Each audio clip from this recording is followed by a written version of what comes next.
Assalamualaikum warahmatullahi wabarakatuh. Saya Nurjana, Prodi Perbankan Syariah, Fakultas Ekonomi dan Bisnis Islam, Institut Agama Islam Negeri Kendari.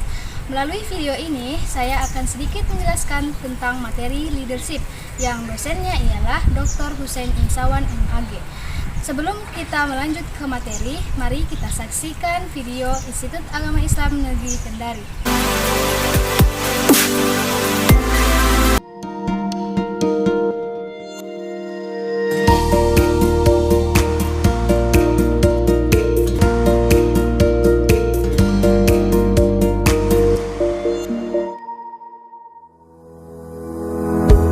Visi misi IAIN Kendari. Visi menjadi pusat pengembangan kajian Islam transdisipliner di kawasan Asia 2045. Misi IAIN Kendari menjadi institut yang menghasilkan sarjana yang memahami ilmu keislaman transdisipliner.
Nah, itulah tadi video tentang IAIN Kendari.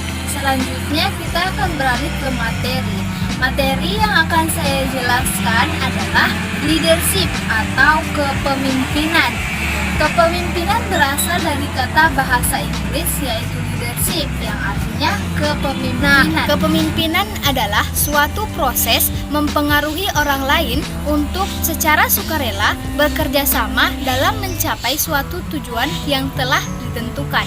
Kemudian ada beberapa paradigma mengenai kepemimpinan ini. Yang pertama yaitu Lao Tzu dalam kitab Tao Te Ching. Pemimpin yang baik adalah orang yang mampu menyediakan dan melepaskan egonya demi kepentingan pengikutnya. Yang dimaksud di sini ialah ketika seorang menjadi pemimpin, maka tidak boleh egois dan harus menerima pendapat dari pengikutnya. Kemudian yang kedua yaitu dari Wafa, mengatakan bahwa kepemimpinan adalah suatu amanah yang dipertanggungjawabkan di hadapan Allah dan manusia.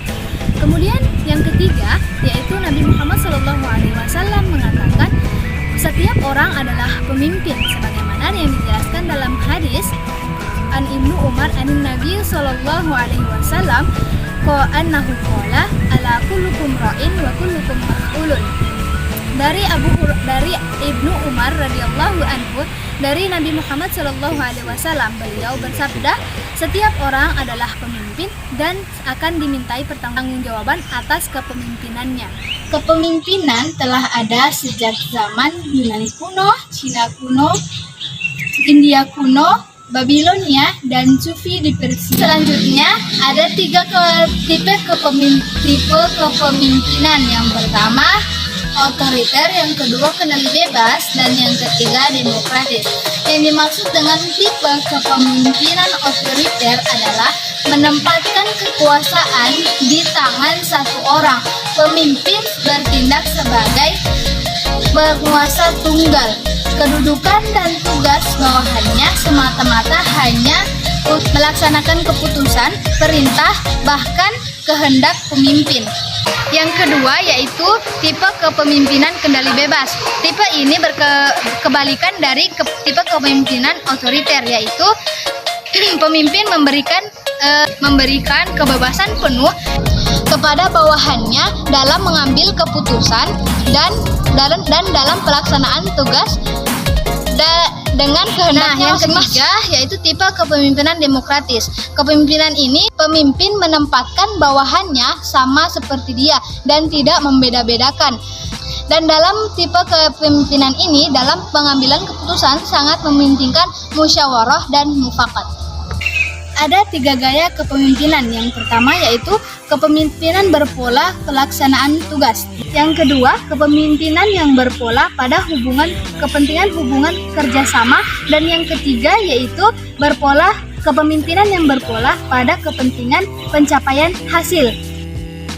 Nah, yang dimaksud dengan gaya kepemimpinan berpola kepentingan pelaksanaan tugas ialah ada seorang pemimpin atau beberapa orang ketika memimpin akan memilih gaya kepemimpinan kepentingan pelaksanaan tugas tanpa memikirkan kepentingan hubungan kerjasama dan kepentingan hasil yang dicapai. Kemudian yang kedua yaitu gaya kepemimpinan yang berpola pada pelaksanaan hubungan kerjasama. Ketika seseorang menjadi pemimpin, maka akan ada gaya kepemimpinan yang berpola pada pelaksanaan hubungan kerjasama, di mana hubungan kerjasama ini sangatlah penting, karena dengan hubungan kerjasama yang baik, maka akan menghasilkan pula yang baik. Oleh karena itu, seorang pemimpin harus memiliki hubungan kerjasama yang baik kepada bawahannya.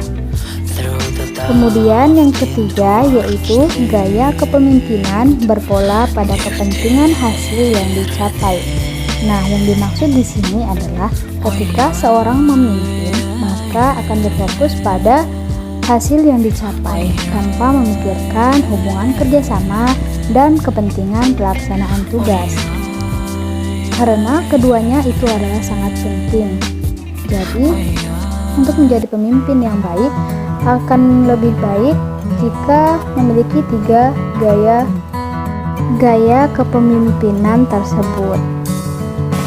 Nah, ketika kita menjadi seorang pemimpin, maka kita harus memiliki 3 gaya, atau jangan hanya memiliki gaya yang berpola kepentingan pelaksanaan tugas saja, tetapi kita harus memiliki gaya hubungan kerjasama yang baik dan memikirkan pencapaian hasil yang akan dicapai. Nah, kemudian ada beberapa tingkatan kepemimpinan. Yang pertama yaitu empowerment. Yang dimaksud dengan empowerment adalah gaya kepemimpinan yang memberdayakan anggota timnya dengan sangat baik dalam mencapai kesuksesan yang maksimal. Gaya empowerment juga menunjukkan bahwa Anda memiliki keterampilan sebagai pemimpin yang baik yang bisa menjadi pendengar yang baik, pemimpin yang mampu berperan sebagai agen perubahan dan mampu mentransformasikan perubahan organisasi ke arah yang lebih baik. Nah, yang kedua yaitu achievement. Yang dimaksud dengan achievement adalah gaya kepemimpinan di mana pemimpin menetapkan tujuan yang menantang dan mengharapkan bawahannya untuk berprestasi semaksimal mungkin.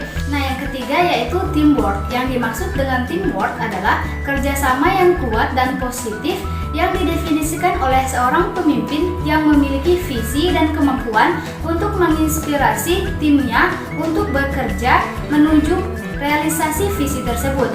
Karena sebuah prestasi gemilang hanya didapat dari kerjasama, tidak ada orang yang mampu melakukannya sendiri. Yang keempat yaitu adalah innovation. Yang dimaksud dengan innovation adalah teknik menggabungkan gaya kepemimpinan yang berbeda untuk mempengaruhi karyawan untuk menghasilkan ide, produk, dan layanan efektif. Kepemimpinan inovasi dapat mendukung pencapaian visi dan misi suatu organisasi atau kelompok.